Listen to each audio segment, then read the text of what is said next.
I'm going to read you his quote. He said, "I voted against funding for the Department of Homeland Security because I refuse to endorse an agency that's lost their moral compass." America DHS Secretary Markwayne Mullin stood at the Kansas City International Airport on May 9, 2026, and called out a sitting United States congressman by name in his own backyard. That alone would be a story, but here's a connection that no headline is making. The congressman who voted against DHS funding lives 6 minutes from a stadium hosting 6 FIFA World Cup games. Games starting in 38 days. Games that include the Iranian national soccer team from the country the United States just conducted military operations against, and the agency responsible for securing 78 total games across 11 American cities just spent 76 days without a full budget, while the clock on the tournament just kept on running. Mullin didn't pick Kansas City at random here. He picked it because Emanuel Cleaver's constituents deserve to know what their congressman's vote actually cost when Iran fans walk into America's soft zones this summer. We're coming in after a 76-day shutdown, which is the longest shutdown of any government agency in the history of the United States. As you can imagine, first of all, you walk in and you realize that everybody that's in this building and through all the 22 components from the Coast Guard to ICE to CPB and all their other components, they all have a mission and they're mission focused. They were willing to do their job for free for 76 days.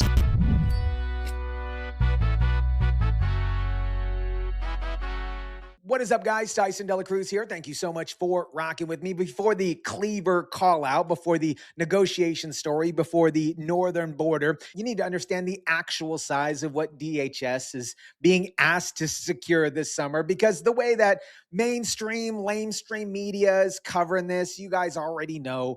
You might think that the World Cup is just some type of little league soccer tournament here, and it is absolutely not. It is 78 separate major security events across 11 American cities, compressed all in 38 days. Kansas City alone is hosting 6 of those games. Mullin said it straight. That is 6 Super Bowls in the backyard in just over a month.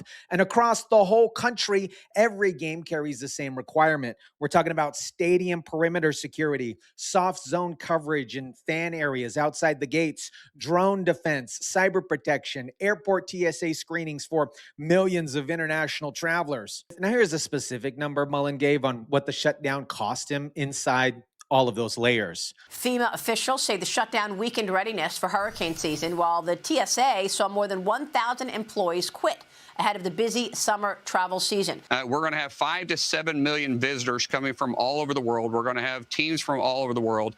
We feel like that threat level is extremely high, especially in soft areas outside of the stadiums.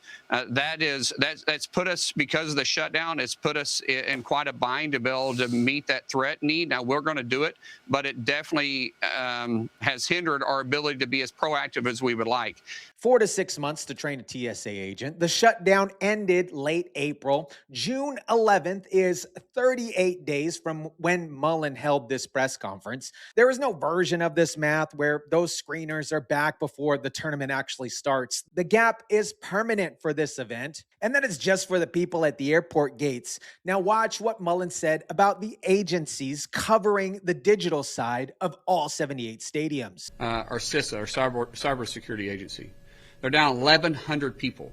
That's a third, down a third of their staff because of these shutdowns. We've had 4 in 1 year. Try to have communications. They're going to be at every single match. They're going to be at every single stadium. Try to have communications without secured cyber connection.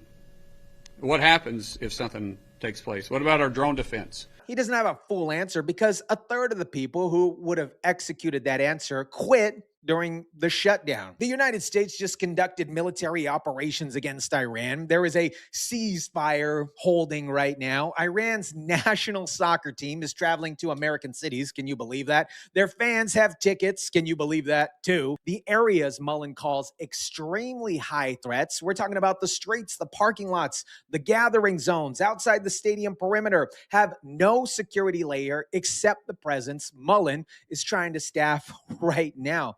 This is absolutely insane, you guys. The shutdown length is documented. The dollar damage is obviously documented. But what Mullin revealed at the Kansas City press conference about how Democrats actually conducted these negotiations, that part, you guys, is not getting absolutely near as much coverage as needed. Mullin and Tom Homan sat down with Senate Democrats for 5 straight weeks. Democrats started with 3 issues that they said that they needed resolved before they could even vote to fund DHS. By the end of week 5, 3 of those issues have grown to 9. Mullin thought they had a deal. Democrats came back with 2 more on top of the 9. Mullin asked the Democrat senator directly, "Are you ever going to get a yes?" The answer he got back is the most honest thing a politician said during the entire fight. We can't get there until the primaries are over because it may cost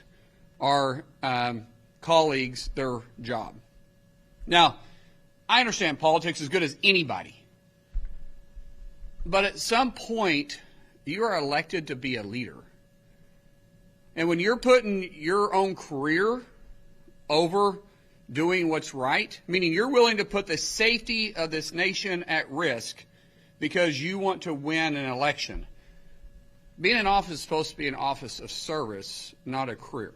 And if you're not willing to fire yourself at some point over what's right, then you should never be there. Not because the policies were wrong, because his primary might cost him his job. Those 1,600 TSA agents who quit, his primary was more important. They have been through it, and they just came through a 76-day shutdown, the longest government shutdown in the history, all for political theater.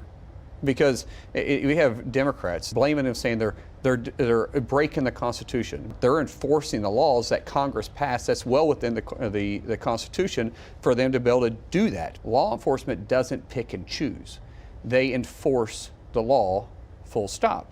And then when they get their pay withheld, I told everybody, I don't need to know anything else about you except you're here, still showing up, doing your job, and not getting paid. The theater was specifically scheduled around primary dates. The agents who kept showing up anyways, the ones Mullin says he doesn't need to know anything else about, they did not get to schedule their decision around primary dates. They just showed up. The shutdown did one thing that is getting almost zero national coverage here. Watch what it did to the southern border strategy in a way that nobody saw coming. Here is a piece of the security picture that got completely buried by the Cleaver press conference coverage. The southern border wall is being built. Mullin confirmed that they are laying miles of wall every single week. The progress obviously is real, but the wall at the southern border does not eliminate smuggling. It changes where the smuggling goes. So we're taking care of our border, but as we take care of the southern border, it pushes pressure for the drugs and the human smuggling, pushing it to the north. So we're seeing an increase on our northern border now that we've got to put more assets to. And then just the huge threats we have every single day from chemical warfare that's trying to get into our homeland, to our port of entry and the amount of fentanyl flying into our streets, and then our sanctuary states and our sanctuary cities has put everybody at risk because the bad actors, not just illegal immigrants, but bad actors that are wanted terrorists are using sanctuary cities and sanctuary states for safe haven. Local officials do not want to cooperate with federal agents tracking them. Let's just been to a football game, baseball game, or any stadium understands the only line of security you have is going into the stadium. He says his department is calling on state governors to help with National Guard assignments beginning in June. We're going to have a presence there, but we also need a soft area. That's where the fans are gathering, so their presence alone will help bring down the threat of violence. There is one more layer here, you guys, that is almost completely absent from national coverage. Before the tournament, Congress set aside $25 million specifically to help the 11 host cities coordinate their local law enforcement with DHS for World Cup security. Cities signed official agreements, underline that, official agreements, formal agreements, agreed to provide extra officers, extra resources, and extra planning hours. Then the shutdown hit and the reimbursement check those cities were counting on stopped coming. We had local law enforcement, not just federal, but we had local law enforcement that had MOUs signed with us that we couldn't reimburse, and we haven't been able to reimburse since February. We're writing the checks now, and they knew that. We have 11 host cities hosting 78 games in 38 days. And as I said, 6 right here in Kansas City. It's the largest sporting event in the world. And leading up to it for 76 days, the Democrats want to shut us down. And the first match is June 11th. The first one in the U.S. is in L.A. June 12th. That is around the corner. We have so much work to do. Local police departments planned around money that was supposed to be guaranteed. That guarantee evaporated when Democrats decided their primary calendar was more important than DHS funding. And the man whose district includes one of those 11 cities voted for it. And they spend more time protecting the criminals than they do fighting for justice for their own constituents. Open borders, which is obvious when they want to defund custom border protection, and they want to prevent ICE from going out and rounding up the criminals and the worst of the worst. And they're willing to shut down all 20 other components throughout the Department of Homeland to do that. Their own constituents, Cleaver's constituents, are people of Kansas City, people who are going to be standing in these quote-unquote soft zones outside the World Cup stadium this summer, people whose local police waited for months for checks. Mullin obviously didn't say this to score points here, pun intended. He said it because it's accurate. You can't make sense out of crazy. Other than the fact that you can make the assumption, and I'm making the assumption, that they want disruption, they want chaos. And so you just have to make the assumption that the American people, especially those that fall underneath them, will wake up and say that's not what we want, because the only thing that keeps us from achieving success is the limitations we put on ourselves right now. He said it specifically. They want disruption. A Democrat senator confirmed it privately when he told Mullin the primaries have to come first. Disruption is not a side effect of political strategy. It is the output they are producing on purpose. And Mullin and you and everybody else knows it. He said it out loud. And then he went to Kansas City and he said it again. America, here's the thing that nobody is connecting about the reconciliation fight that just happened right now. Trump's deadline to get to the $70 billion DHS funding bill through Congress is June 1st. The first FIFA game kicks off in Los Angeles on June 11th. Those dates are 10 days apart. The reconciliation bill locks in CBP funding through the fiscal year of 2029. 3 years past the tournament, 3 years past the midterms, 3 years of stability that the shutdown fight proved is desperately needed. But Rand Paul, the Senate Homeland Security Committee chairman, is on record as a skeptic about the spending. One vote.